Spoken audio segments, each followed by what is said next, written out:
Welcome to Play to Win. This show exemplifies the best of the Higdon Group. We created this show so that you can see what it takes to make it in business today. This episode is all about you. Do you want more customers? Do you want more attention? Do you want a larger following? Well, the truth is you need to be willing to open up and be vulnerable. This episode is very powerful, but also very personal. So I encourage you to watch this powerfully, and let's see how our finalists fare, because this is not an easy one. Let's meet the contestants. My name is Jordana Espinosa, and I am from Southern California. My name is Amy Marino, and I'm from Camas, Washington. My name is John Rankin. I'm from Clarksville, Tennessee. My name is Megan Dessart, and I'm from Astoria, Oregon. My name is Michelle McKenzie, and I'm from Scotland originally, and I live in Canada now. My name is Kelly Ray Light, and I'm from Orlando, Florida. My name is Janine Church, and I am from Pensacola, Florida. Hi, my name is Marta Omaha. I am from Florida. Hi, my name is Patricia Lackey, and I am from Blowing Rock, North Carolina. My name is Ryan Pinnell. I'm from Port St. Lucie, Florida.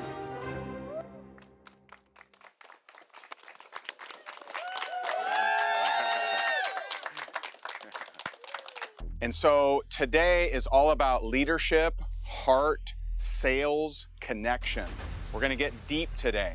You can't get better with strangers until you get better with yourself.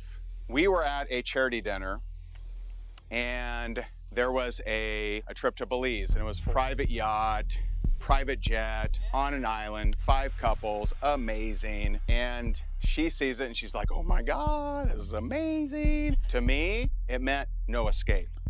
It meant I would have to be with 5 couples for multiple days. I would have to actually talk to humans. It actually made me very, very uncomfortable. That had me dig in. And this is where growth happens, is locating where do you feel uncomfortable, where do you struggle, and actually digging in to do the work, because it is work. And so I have multiple coaches. You're going to meet one of them today. And I started talking to them. I said, hey, this is what happened. This is what's going on. And they started digging in. And so started working with my mindset coaches about this, and a couple things came up. One of the things that came up was when I was 7 years old, my teacher knew that something was off. Something was not right with me. And they had a hunch, I believe, that something was going on at home. And so I didn't really know what it was all about, but at the time, that was when I was being very physically abused. I didn't really know what it was about. And she would ask me questions, and I started getting more comfortable, and I started sharing. I started sharing some of the things that were going on. I started sharing that almost every single morning I was thrown against the closet and stomped. So I'm sharing these stories with this guidance counselor. I've never been able to share them with anybody. I mean, at 7 years old, who do you share this stuff with? I'm kind of looking forward to it, because I kind of feel better. If you talk about what's going on in your life, it does kind of help you feel better. I walk into that room, and my dad and my stepmom are there. She actually didn't believe me. She thought the stories were so crazy that I was just making this all up for attention. And so that day, she painstakingly proceeded to tell every story I'd ever told her. And that was the day that I stopped trusting people. That may have been the last day that I ever opened up to anyone, really, besides Jess. I associated that me being open only meant hurt. That was a very bad day. What has that prevented me from doing? It's prevented me from really connecting with people. On stage, I've built that muscle. One-on-one, that's where the work was. Last Saturday, we were at that charity auction, and we bought that Belize trip. And so I'm here as an example of the things that happened to you in your past. It doesn't have to dictate your future. But if you don't do the work, if you have areas in your life where you're not showing up as big, where you tend to hide out when what you're afraid of, if you have those areas but you refuse to do the work, if you refuse to inspect those areas, you're only going to reach so much of your potential. And we're here to help you tap into that potential. You with us? Yes. Awesome. this next challenge, you're actually going to be working on your story. Such an integral part of building a business, building a life, connecting with others, enrolling others into whatever idea you may have or whatever action plan you have. And to help us with this, we've actually invited one of our good friends and business coaches, and I'll bring her up here. She's absolutely amazing, Heather Christie.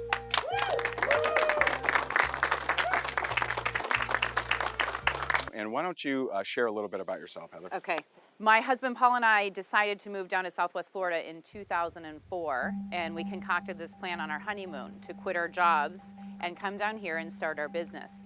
And when we got down here, we didn't know what business we were going to start. And when we found that there was a business for business coaching, we were just blown away. We were thrilled because that's what really unlocked our potential and our willingness to make that really courageous move and quit our jobs and come down here.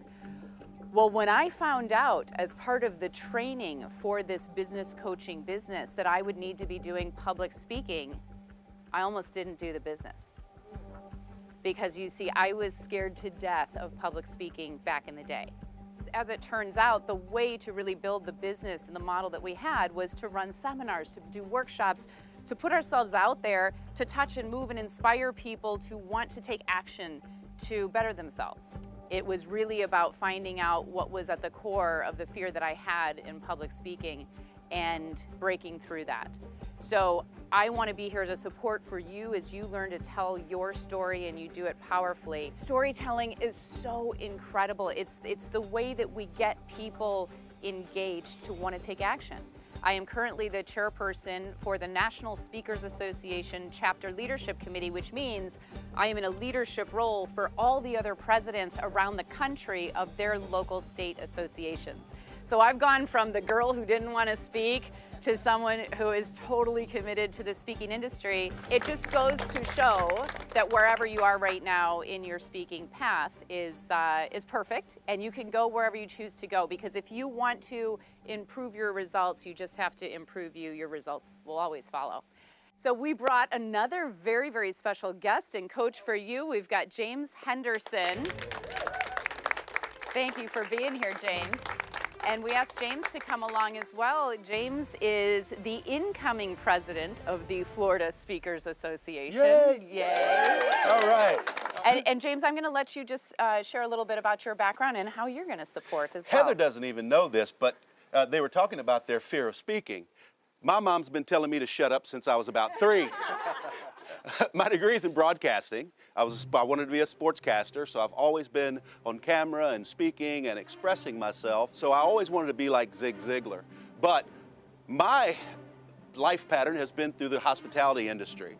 And the hospitality industry in the restaurants is all about connectivity. You must be able to deal with people. We have great products, we've got a wonderful setting, but if the leaders and your people can't connect, then you can't grow in the hospitality industry. So it's all about connectivity. The same thing is true in speaking. When I can connect with you and I can make my story personal to you, that's when you know that you have connectivity. My first piece of advice would be that you get crystal clear on the message that you want to share in one sentence. There's a point that you want to make about who you are, why you're here, why you deserve this position. And so create that for yourself in just a statement, in a sentence. Then you are going to build your story around that point. I'm telling you, you win when you get us to feel emotion, and you can't go wrong. So build your story around that message.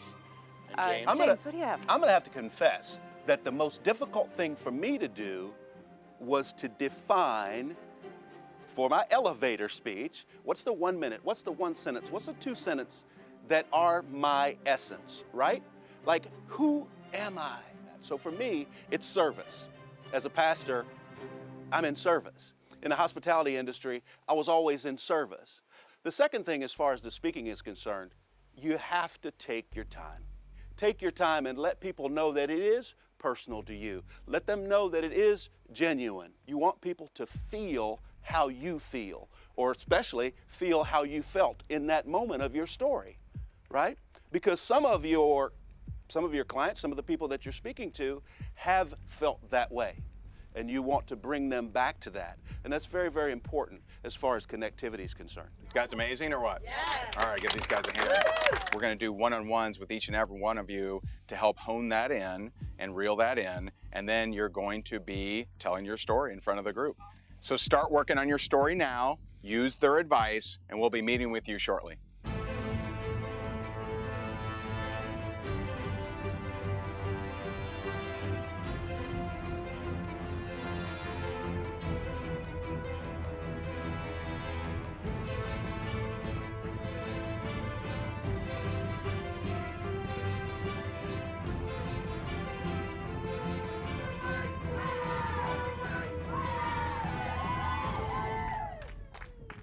Okay, so here we are. This is your speaking challenge, and this will be your stage. You're going to be delivering your story from this stage to all of us down there. And every one of you will be voting every single time. This is the question you're going to have to ask yourself. Would I want to work with this person? Whoever's delivering the speech. This means no, I would not. This means yes, I would. Very good, very good, okay? And I do want to point out, this is a competition. After this challenge, 2 of you will be released from this season of Play to Win. Good luck. Okay, so tell me your sentence, as Heather gave the coaching earlier today. What's that one sentence that you came up with? I am here to tell all women that have ever suffered from postpartum depression, you can do it. You can get out of it. I'm just really, really nervous right now. Just role play with me here, okay? I'm a mom who is literally so depressed that I don't even want to touch my baby. What is your message to me? Tell me what you think I want to hear or that I need to hear to get myself out of that. But you can do this. It's not what you think it is at that moment. It's not. But you need to have some other thing, okay? And for me, that was network marketing and direct sales that helped me in that community. Okay, so there's a bigger picture here, and the bigger picture is somebody goes through something so terrible, and they have this huge expectation of how it's going to be amazing, and then it turns out to be so terrible for them. That happens in life over and over and over again. So it's about bringing somebody from that place of, this was my expectation, that didn't happen, okay, I know exactly how to get out of it. The core is you get your ass up and you overcome. Okay, got you. In your story, when you present, that's a problem, that you're not telling me what you do. So point directly to what you do. Got it? I got it. Awesome. I remember when I went to the hospital to have the scheduled C-section for my son. I remember how excited I was to get there, how excited I was to welcome my son into the world. That night, coming out of the drugs from the C-section, something didn't feel right inside of me. Just emotionally drained, I felt, and it... What were you telling yourself in those moments? I was, you are what they're saying, I never had anyone really tell me what I needed to do, and for me, I feel like sometimes I need that validation from people. I'm a very outgoing, energetic, I love people. I wanted to have nothing to do with anyone, not my husband, not my new baby. Those are the things you want to celebrate. You want to hold your child and feel that love, give it that love. I had so many feelings of self-doubt, not being worthy of success because I was so hard on myself. When you tell your story, I want you to tap into this emotion right here, because nobody who hasn't been through that can relate to that. What's the lesson that you've learned to get you out of that place, and why are you here? And you've got to be the one that channels that and uses it to get yourself out. 2 years after I've had my child, and I said, I'm done. The one thing that got me to want to get out of bed and make a better life for my children and my husband was direct sales and the community aspect of network marketing. And my child and my postpartum is what fueled me to be successful in my network marketing, in my direct sales business. And I want to tell all women who have suffered, who are currently suffering, you're not alone. And I want you to know that you can pull through this. Thank you.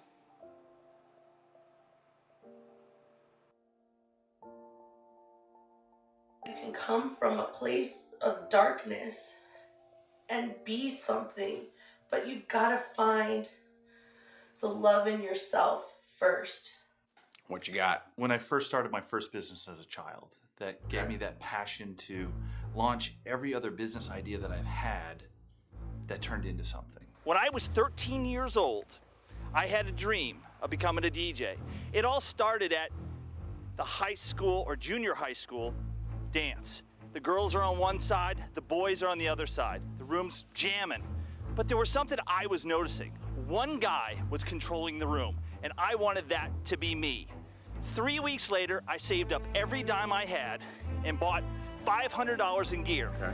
And then I was going to coattail it back that if you have your dream, you have to be willing to take that step to drive into that. Now get this, I had 28 subscriptions to Random House, Time Warner, and CDs coming in my dog's name and everything else. Let me tell you one thing, my dad was pissed. 28 accounts? How am I gonna pay for it? Guess what? I had a way. Rode my bike 13 miles to Port Jefferson Bowling Alley, 13 years old, secured my first gig, teen night. For the next 2 years, I was DJing in front of 200 to 300 people. Built that into a career that spanned 23 years, get this, allowing me to go into between 7 and 8 different companies that I bought and sold through that. I'm running into trying to transition it into is how to tie it into the back end, to close it out and bring it in. I would just say, what are the struggles that you've observed? I observed this problem and I did this. So it's like I observed a problem. This is how I figured out to help people overcome that problem. Okay. There were so many of my friends that were trying to start a business and they couldn't go anywhere. They were stuck in design. They were stuck in logos. They were stuck in, what do I do with an attorney? Well, I have a gift, being able to go there and help people and get through the process in the beginning. We have repeatedly, over and over and done that. Now, I'm out there to help people across the world take their businesses from day one to get ready and get started. How do we do that? We're gonna maximize profits, improve strategic position, help you with your web design. All that in one house, taking you from your concept to deployment instantly.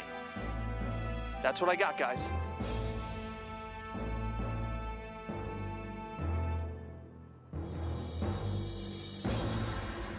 What is your mission? What's your one sentence that you're trying to rally the story behind? Obstacles don't have to define you. They can either pull you down or push you forward. You decide. When I was a baby, I was adopted by a wonderful, lovely family. And I grew up 2 blocks from Disneyland, the happiest place on earth. But when I was about 4 years old, my mom was noticing I was not reacting to the sound of the Disneyland fireworks. And I was diagnosed with a severe to profound hearing loss. And so in grade school, I continued speech therapy. Kids would make fun of me for the way I spoke or the way I hear. They would just say, oh, well, you can't hear us, so we're not going to be able to play with you. But I took it as, you speak funny, and therefore you are not like us, and therefore you're not good enough. The things that make me different are actually my greatest strengths and my greatest asset. So that's why you hear a little bit of this accent that you hear nowadays. My trademark. I love your mission. I love your story, but I'm thinking to myself, I could never be like you. You're too positive. I don't feel that down enough. And then you take it back up, because that's where you're going to help the most people to find, that's where I was in my life, but this is what helped me. This was my turning point. I want to hear that big overcome story. Marriage isn't supposed to solve all of your problems, correct? It didn't. I still carried those feelings of unworthiness, and it all came to a head in 2009. We're visiting family in Guadalajara, and I'm alone in the house with a family member. And she comes in and proceeds to rip me apart from head to toe, inside to outside. I'm not good looking enough. I can't clean. I don't know how to take care of children. I'm not good enough. I don't speak well enough. You were depressed because you thought you weren't being the domestic wife that you should be. Mm-hmm. How does that relate to being deaf? I know that it was almost two completely different stories. Right. And so you need to find out, and you need to figure out which one really means the most to you, and which one relates the most to your mission, and overall, in the big picture, of which one is why you're here fighting. I told my husband and other family members, and they just told me, that's just how she is. And I felt betrayed. Betrayed by the one person who's supposed to love me the most. 2 years ago, I find Rakemakers, and I started listening to Ray. And I could see Ray in the camera looking at me, and I began to believe that I could do this. A few months ago, we invested in coaching, and I'm talking to my business coach, and she invites me. She was the first person in a long time that believed in me enough to told me to invest in myself and overcome these obstacles of self-worth that I have. So that's what I have for you. So, what's this amazing story you're going to share? So I'm kind of wobbling between, because there's so much to my story. And I was thinking about it after our first meeting, and I don't want to be known just as the veteran, the military guy, but that's such an instrumental part of who I am. And so I'm going to take you back to when I was a kid, because I was thrown through walls, had my knee dislocated because I brought home 1D on a report card. I was molested by a family friend. And I said to myself, I will never be unprotected again. I always felt like I was never protected. I was never accepted. I was always the stupid one in my family. Like both my brother and sister were straight A students. There's always just been this deep desire to kind of prove that that's not who I was. And I didn't know when I joined the Army that I was really joining the Army so that I would never be vulnerable again. I didn't know when I was getting into the cage and fighting other men that I was doing it to prove that I would be safe. So the format for this sort of thing, and really stories in general, is here's what happened, here's how I have reacted, here's what we're doing now. And just connecting with people with the emotions of tapping into, you know, what was that like, not feeling safe? That's the biggest struggle. Yes, it is. For us guys, for sure. I wanted to tell you like this, but I don't know. I've never met anybody who can do what she's done to me in 2 days.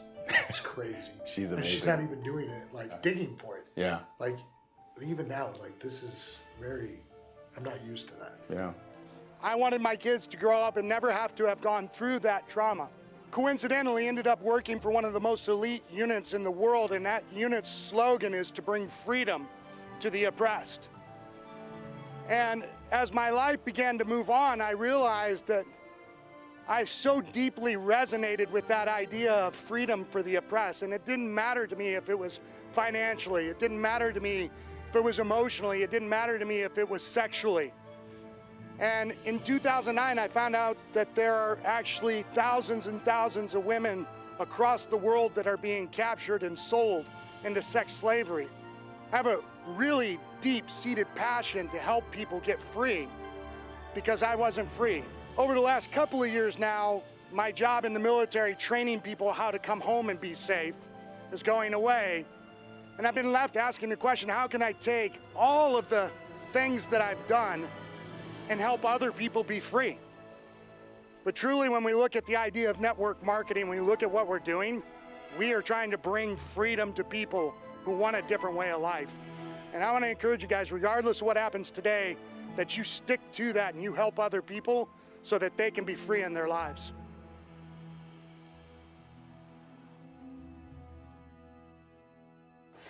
So my biggest mission is telling them what I went through. It's from my transformation from a cleaning lady to a business lady. As a young girl with big dreams, I was put in life to clean houses, to experience the hard work. I was feeling alone and like a trash many times, and I knew I could do much more. Telling them what I went through is not a mission, because I can tell you what I went through. That doesn't mean you're going to know what to do with that or relate to that. So your mission may be your lowest moments in life do not define you. You can be whoever you want to be if you can just believe in yourself. I would like to pass on the message that wherever you are in life doesn't mean that this is the person who you are. When I was cleaning, I really didn't like that. I felt not important, not appreciated. You felt like you were a piece of trash. I was telling myself all the time that I don't want to end up like all these ladies who are like 60-year-old, 70-year-old, still cleaning houses and working so hard. Where's the story in that to bring it back to your mission? Was there a specific moment in time where you said to yourself, enough is enough and I want more than this? Actually, there was time when I promised myself that I gotta quit cleaning. It's okay. Quit cleaning before my kids get to school. My kids were the reason to actually move on with life and do more and help others. And I found network marketing and started working without any belief in myself. I really struggled with believing in myself. And I told myself that by the time my kids, because they were little, by the time my kids get to school, they will not be telling their friends that their mom is cleaning houses. I just didn't want them to being asked by other kids, what does your mommy do? I just knew I can do more, way more. And actually through network marketing, I've done it. I quit that cleaning that I didn't like that much before kids got to school. So where are you now? I achieved a lot, especially on my personal growth. I am the person who believes in myself. I am the person who getting rid of many fears, like the snake yesterday, like speaking English even. You own your own business full-time? Yeah. Talk about that. Now I'm leading amazing business that I, who didn't believe in myself before, can help other women believe in themselves now. Then I am the one who's inspiring them, and I do it globally. Amazing feeling. On top of that, my kids, when they talk about their mommy, they say that my mom is a business person. And I'm here today to tell every one of you who doesn't believe in themselves that go for your dreams. Don't let anybody treat you bad, treat you negative, and go and follow your dreams. Thank you.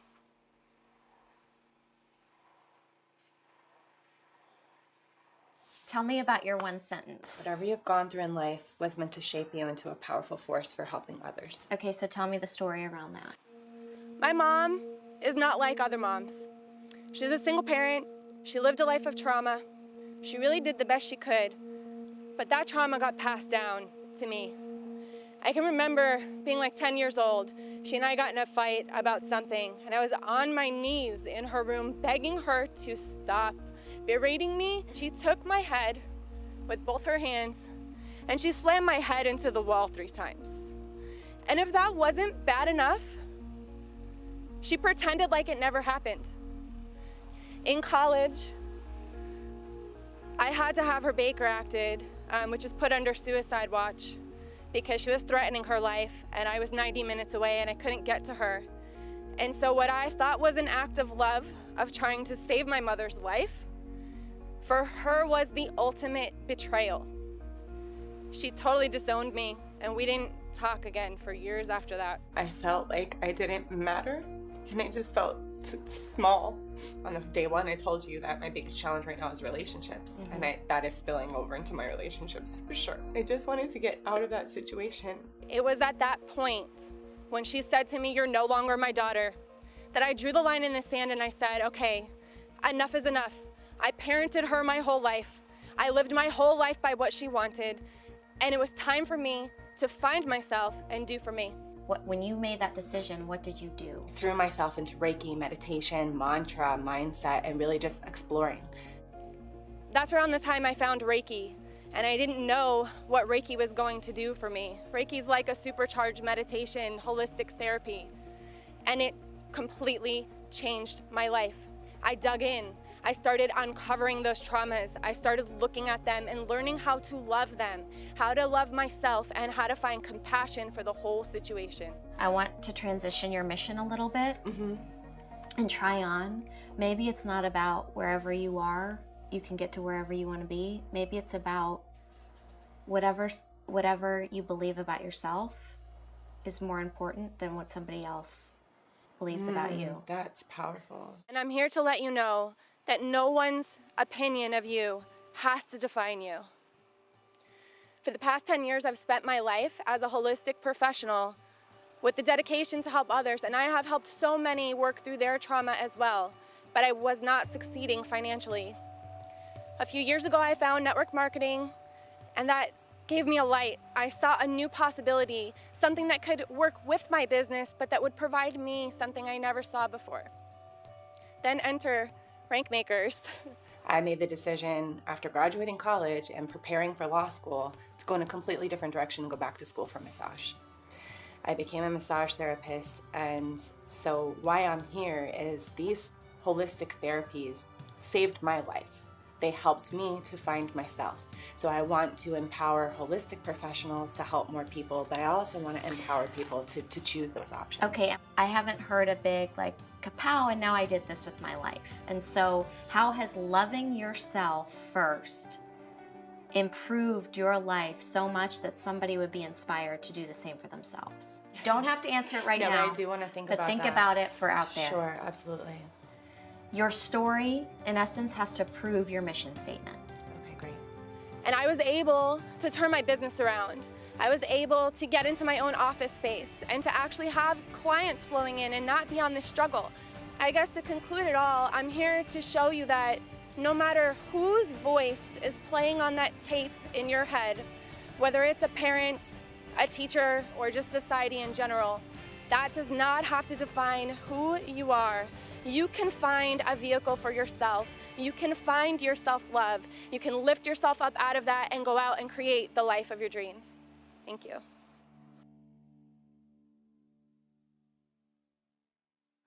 Turned my mess into my message. Okay. I grew up with stepdad who told me I was a piece of shit and would never amount to anything. When I was 16, I discovered the drug methamphetamine, and I ended up becoming a homeless meth addict. For years, I lived on the streets, battling my addiction. I almost died multiple times. There were times where guns were held to my head. I spent time in jail. I ended up with 2 drug possession charges. And when I was 21, I was in a gas station bathroom, and I looked in the mirror at my 80-pound self, and I said, this is not who you're meant to be. And from that day forward, I made a decision that I was gonna quit meth. I was never gonna use meth ever again. So like picking a few key moments that relate to the next thing, which would be, what have you done because of that, since that, what did it drive you to do? Okay. It's not you asking for sorrow. It's not you like, look at me, look at how sad I am. Right. That's not what you're doing. You're allowing it to sink in for them, and it's serving them better by you slowing down and being willing to go there. Okay, I'm channeling it. And 3 months later, I ended up pregnant with my first son, and I found myself in a very abusive marriage where I was beat every day by the hands of the one person who was supposed to love me the most. And I was almost killed one day. My son was 3 years old, and I was strangled to the point where he wanted to murder me. And I woke up with my 3-year-old son shaking me, Mommy, wake up, Mommy, wake up. Okay, what's their names? Tor, Xander, and Macy. Okay, so Tor, Xander, and Macy would never have been here.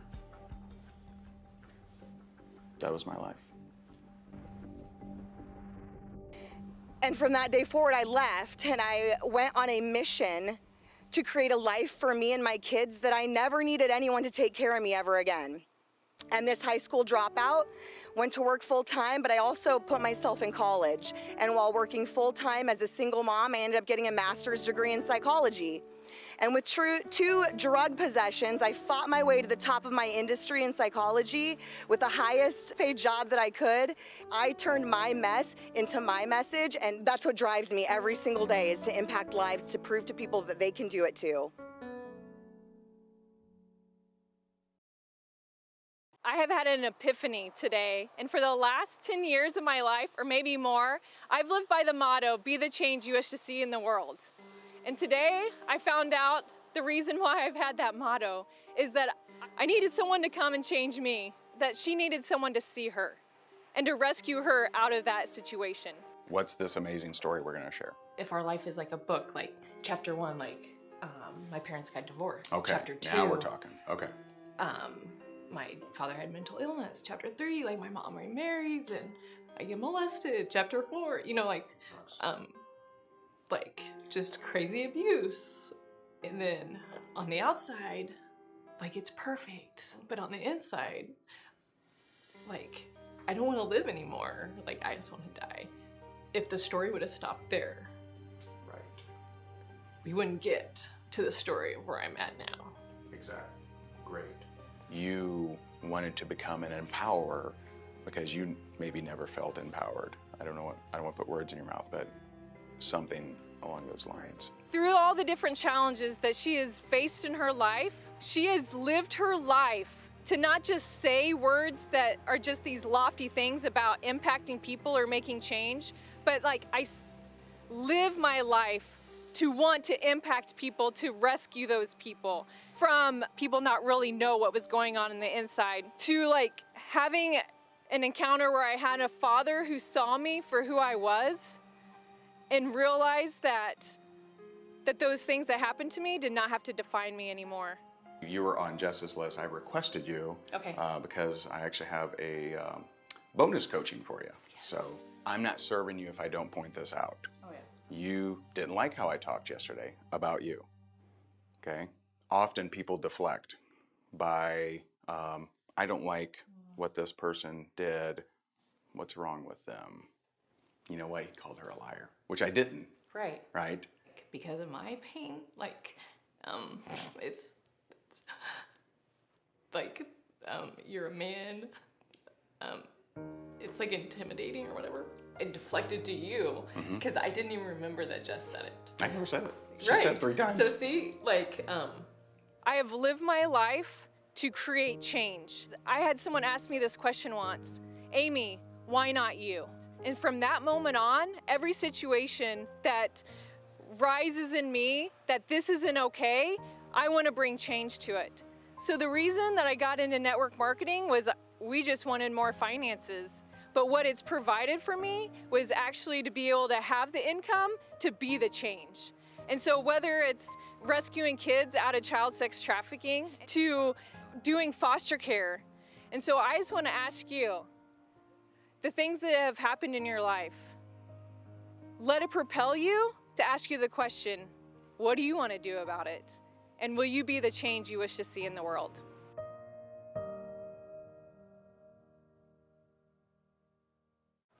What's the message or the one thing that you've learned from this experience you've gone through? Devastating things happen in families, destructive, terrible things, but we can overcome those terrible, terrible things. My message is I am overcoming and you can too. I have a devastating experience with addiction.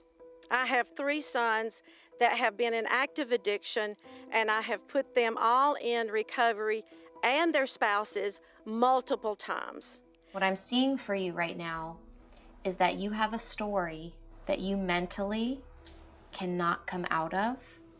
And because you mentally cannot come out of it, you haven't even been able to articulate and put together a story to share with the group. It is. But what I need you to do is to get over that mentally so that you can perform when life asks you to perform, when things are not going the way that you want them to go. That a part of my son's addiction that I didn't find out for a long time was that they had been sexually abused. 1 year ago, on my birthday, my oldest son, who had been in active addiction for 20 years, he came down to Pensacola, Florida. I found out while my daughter-in-law was in treatment that I had sent her to, that she was pregnant with my other son's child. Not her husband's child, her brother-in-law's child. And it was something that I could have never imagined happening, ever. You know, they were so close growing up, and I just would have never, ever imagined that happening. Every negative emotion you can imagine is what I felt. That's really what pulled me through. And Zach, my middle son, he was really my rock. Bad things happen to good people, right? And so when bad things happen to good people, it doesn't make you weak when you need help and you need to reach out for help. So you letting people know who are strong and proud and feel shame that bad things happen to good people and you need help and this is how you can overcome it and get past it is a mission that I believe that you should cling on to. I do too. So this is my message. I am overcoming, and you can too. Anything. All right, so tell me a little bit about this amazing story. Love yourself, invest in yourself, help others. The parts of the story that I want to share is that I grew up very poor. I remember when I was about, I think 4 or 5, like walking 2 miles on an empty stomach because we didn't have any food in the house. We walked 2 miles home, still on an empty stomach because we didn't get any money. And I still remember that now, all these many, many years later, because I vowed at that point that I didn't want to live like that. I didn't want my children to live like that. I was going to work hard and I was going to make it out of that. I'm here because, you know, I want more for me, I want more for them, and you know that this is part of the journey. Talking about the childhood, are you able to tap into that emotionally and able to talk about that? Because that's what's gonna connect the audience. Sometimes my emotions take over, and I don't want to let my emotions get the best of me in the moment. Because I was not always this fabulous creature that you see right now. I grew up feeling unworthy, unloved, because my parents had abdicated their responsibility to me and my brothers. I felt like I had no voice. I felt like I had to be seen and not heard. And so I overcame a lot of issues, but some issues reared their head after I had my own children, and I realized that I had some unresolved issues. When I was younger, I was always told to be seen, not heard, and be quiet, and don't ruffle any feathers. And the one thing I was always scared of was disappointing my dad, and oh, here we go, the emotions. And so when I did disappoint him, the fact that I was sharing my story of overcoming struggles, at that point I thought, well, what am I scared of? The worst thing's already happened, so why not using my voice? I promised, I was like, anytime I get a chance to use my voice, I'm going to. Having never thought I had a voice to now wanting to use my voice for the reason of helping people. There's connecting and also connecting and helping. We have to relay that emotion to connect people for them to see your vulnerability. That is what's going to get them connected. But we also have to end in hope. So I started to get into this personal development, and I started to overcome some of those issues. Thanks to the coaching that I had with the Higdon group, I realized that actually I had survived that and I could survive this. And so that was when the moment that I realized I have this voice and I have to use this voice. And so that's why I'm here. I am here to teach people to love themselves, to love yourself, invest in yourself, and help other people. Because it's no good just doing it for yourself if you don't turn back around and you pull the next person to come up with you. And that's what I'm here for.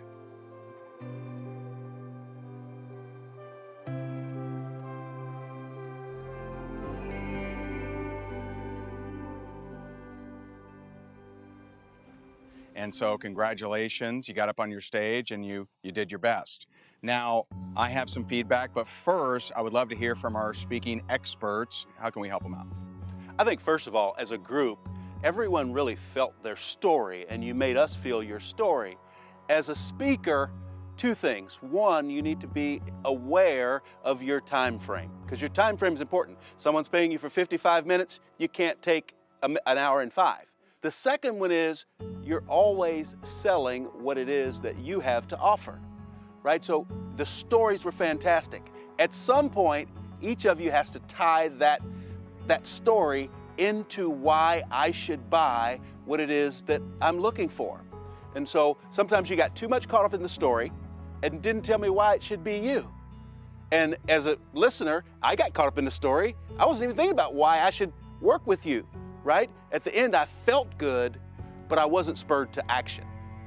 Whether you got a red card or a green card, it's really important to know that that's not to be taken personally, to have anything to do with the story, because there were people who I would green card your story in a heartbeat. I was really looking for who followed the instructions around having a message, staying on message, making sure that your story supported that message, and staying within that time frame too. From a connection perspective, there was definitely one of you who stood out far and above for me in terms of making that connection. That was John.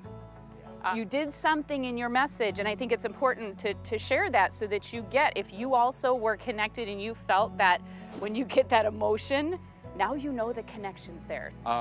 Ryan, if you want to move people, they got to feel like they can relate with you. I was just born an entrepreneur. I wanted to be a DJ, I got it right. And so like we need to like, okay, all right, he's a natural, fantastic. Not a lot of connection.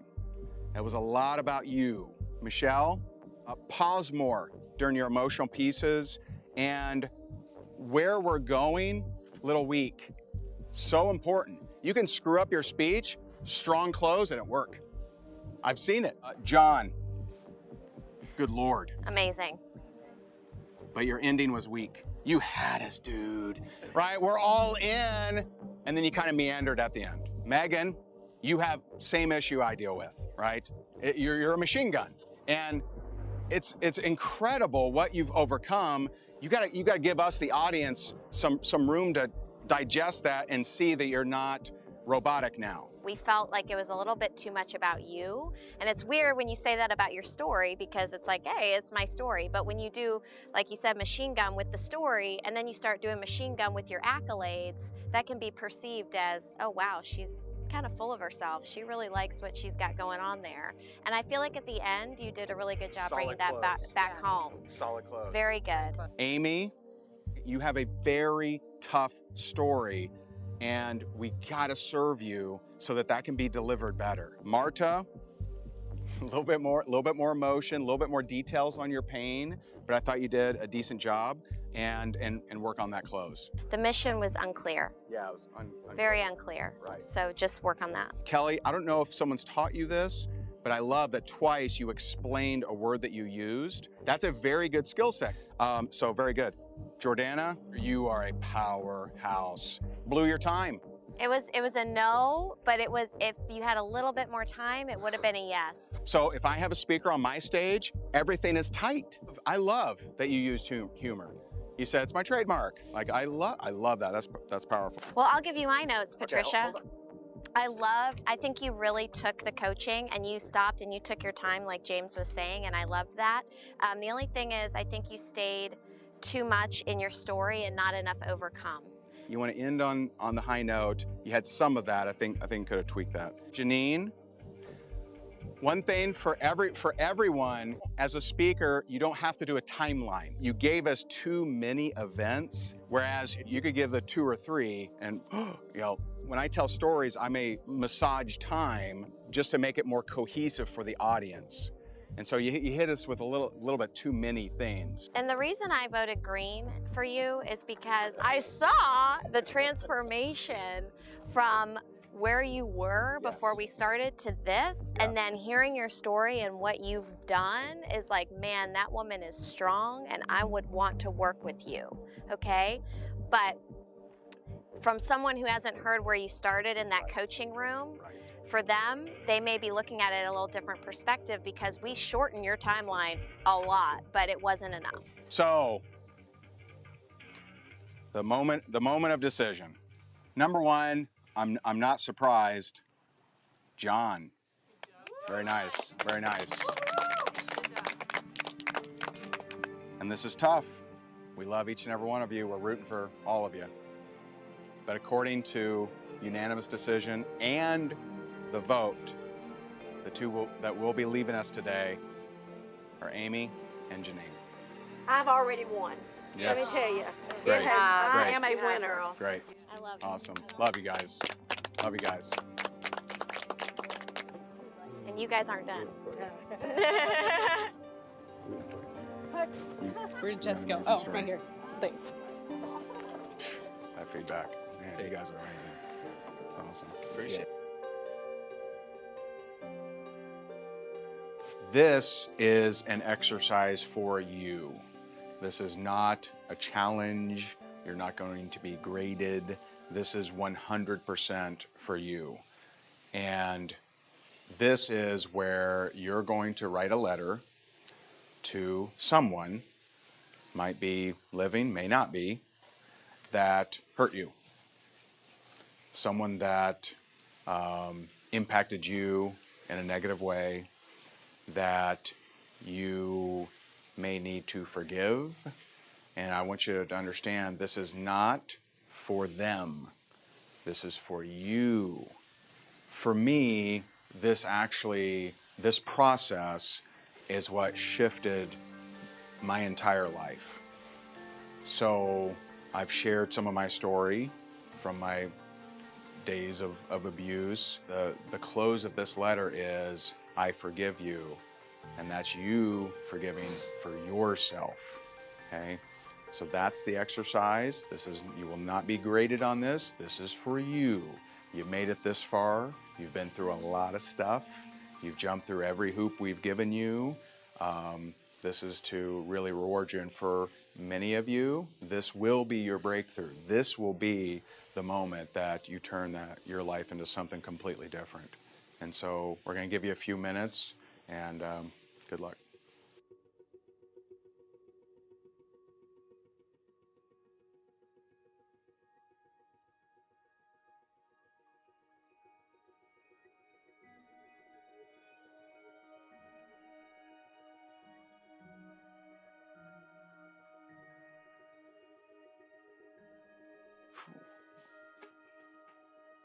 This was much easier to write than to read.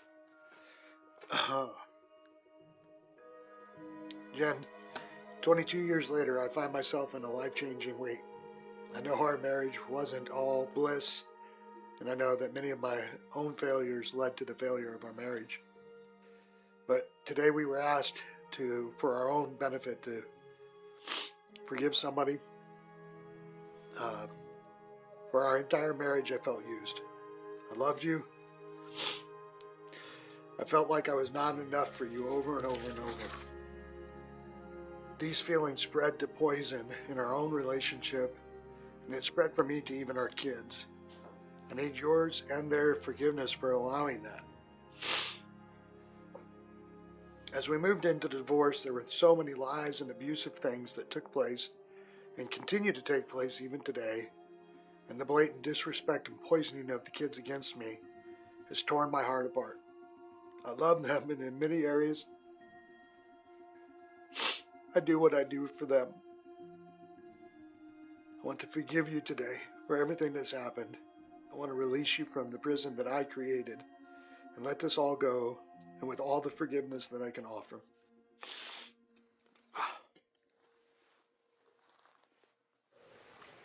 Man, you guys keep doing this stuff, man.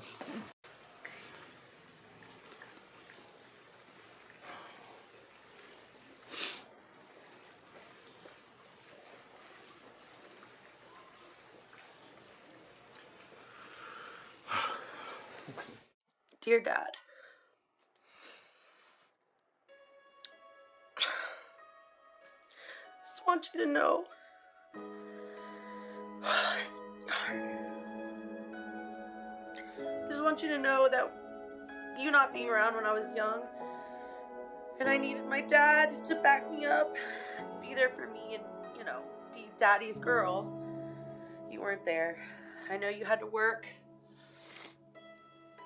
so that we could live the way that we lived. But when you were around, you made me feel like I was never enough. And that I needed to work to get your attention and your affection. And it's been really hard for me to feel worthy to do anything. But I want you to know.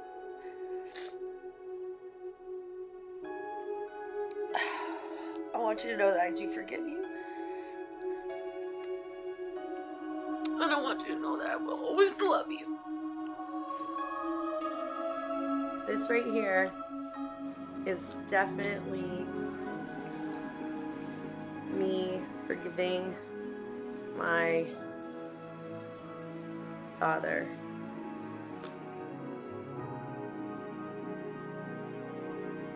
Feels real good. It's a great release. Dear Dad, this is so hard to bring this up here, but when I was young, I saw very hard situations in the house that terrified me. You don't even know I was aware of it. I remember you showing up at home completely drunk, but I was scared, hiding in a side room, just to let you know it hurts. And I remember forgiving you and forgiving myself. I love you for what you have done to me as a father and forgiving you all the mistakes you have done to us. Marta. Many times in life, things are holding us back, that we cannot move forward in life. It's time to forget about it and let's move on.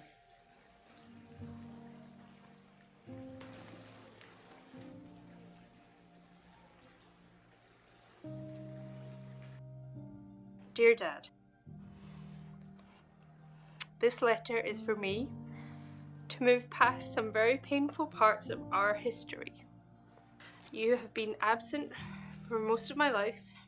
I remember visiting my mum in hospital, where she was black and blue, where you had beaten her and nearly killed her. My life was turned upside down from that point, and we moved house, we went to prison, and even after your release, I spent many years where I only saw you a couple of times.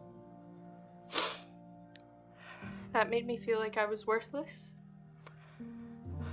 unworthy of love and unlovable. And you just didn't seem to care, but I knew from your anger that you just wanted me to be seen and not heard, and made me feel like I didn't have a voice. You were rejecting my kids too. I did things to try to make you proud, but they were not truly my real passions. When I first started my business, I didn't want to share my story, even though I knew it could help people, because I was afraid you would reject me. And it's okay that you did, because I don't need your permission or approval. I can live my life by my standards, and I can do good. I love you and I forgive you. I have written these letters before and I have sent them. And what I got back wasn't what I wanted, but you do it anyway because you're not addicted to the outcome.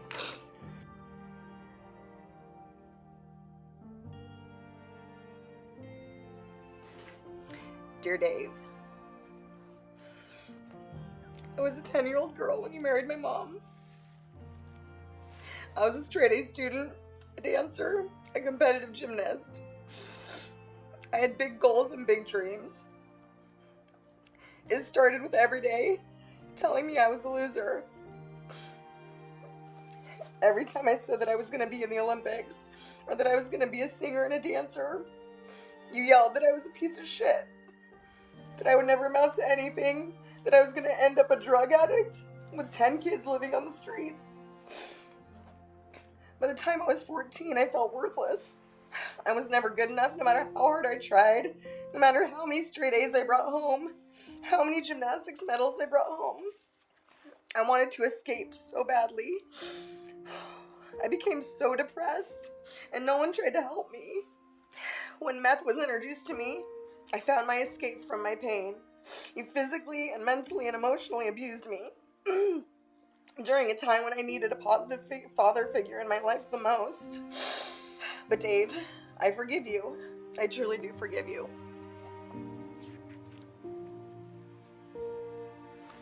I don't know how to use it. Dave, I forgive you. I really do.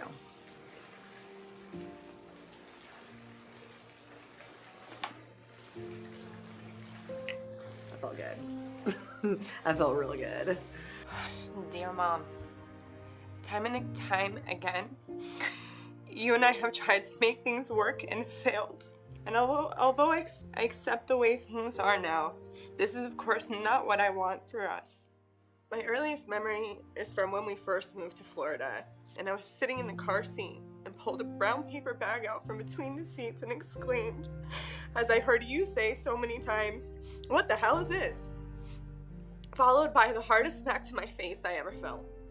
But I always remember being alone in my room. You never engaged with me. And later I would learn it was because you were an alcoholic and you were abusing your lithium to our Madison Street house. And I was on the floor and you were kicking and punching me. And the abuse, mental, physical, and emotional, continues to this day. Thank God for Aunt Sherry. She saved my life, and you hate her for it. What I endured from age 9 to 18 would shape me into who I am. You have asked me in the past what you did. Well, here we go. And the absolute worst part, you always denied it happening and turned it around on me. But I felt like my mother, who was supposed to love me, protect me, and nurture me, hated me. And I carried that weight daily. And in spite of all of it, I want you to know that I love you and I forgive you. I hope that you get some help for yourself. And I hope that you're safe and happy. This week has been a week of breakthroughs, and I have gotten past so much of my shit. And I'm grateful to burn this, because with this, I'm done. I'm letting go. I'm never going back to this drama and this bullshit. So, goodbye. Woo. Goodbye. Thank you, guys.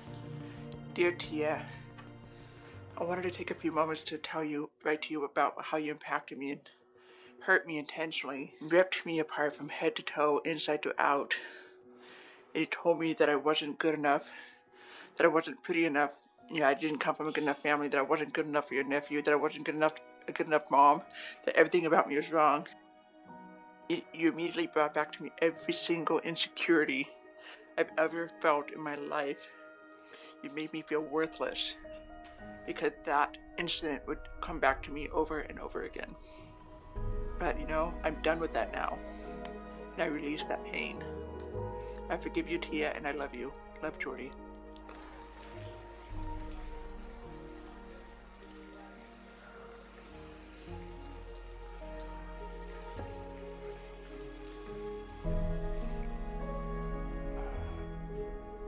Sometimes things in life shouldn't be said. Why stir the wheel? But, it's by no means, if this is aired, please air this message. What I'm about to say is not meant to hurt you. You didn't know any better. And it's not your fault. Mom, on the day of what? It was close to Easter in whatever year it was, because I can't recall, living in Bowling Green, Kentucky. I was a young boy, ready for a baseball game. To this day, I do not know what caused this. But being taken to a hospital, then transported to a Rivendell psychiatric facility, and becoming a product of the state for 28 to 38 days, the fear that I had that first night was so overwhelming. I was so scared at that young age, being made to sleep in a hall stripped of everything common, and being on an institutionalized suicide watch with a stranger 2 feet from me. I'd never in my life would or ever have thought hurting myself. Every night sleeping with a belt in my hand, because I knew the kid sleeping next to me had stabbed his mother. What the was I? To this day, I truly feel I was used as a pawn in your and Dad's divorce. Dad instantly flew from New York to get me out. This deep damage has caused me major trust issues throughout my life. Thinking of how many guy friends I have that I don't really have. I know you had no clue how much destruction or one simple act can cause. But I forgive you and will love you always. Your loving son, Ryan. My mom and I have a good relationship. There's no issues there. That I've always had a good relationship with my mom, but this one event in my life has caused major harm. So that's why I say sometimes you just don't need to roughen the feathers and cause other people damage. Please, if you air this, aid on that side of caution. That's all I get. Wow, how powerful was that? I am so proud of each and every one of these contestants. They were vulnerable, they played big, and they also, since the show, many of them have completely changed their life. And I hope that you get the lesson here. And the lesson is when you're willing to address, but also release the past guilt, resentment, hatred, and you're truly willing to forgive those who unjustly trespassed on you, those who unjustly maybe even took advantage of you. When you're willing to release that, you have the possibility for a whole new life. You know, I hadn't seen my father in over 13 years, and when I truly forgave him, my life turned around and my life changed. I hope you get that lesson and perhaps look at your life and find out and determine, is there anyone that you need to forgive? Because that may be the one thing that's holding you back. And it's a really great tool, and here's what it's for. Using this has helped me propel my business to the next level. And that was the most fun I've had in years. I don't know about you. A healthy mom gives the baby a better chance. We are going to have you design a campaign around raising money for the March of Dimes. Pay per spray free. Wait, who? How many of these do I have to take? It's a show. We're all on a show. You guys ready? Hoo-ah! Give us from the heart what you got. All right, here we go. You ready? We're gonna go live. That's gonna be tough to beat, isn't it? You're gonna learn Polish. Which means this would have been the diaper that she wore. Based on everything that you've seen, here you go. You're the tiebreaker. So, congratulations. And, oh yeah, aren't you supposed to... Oh.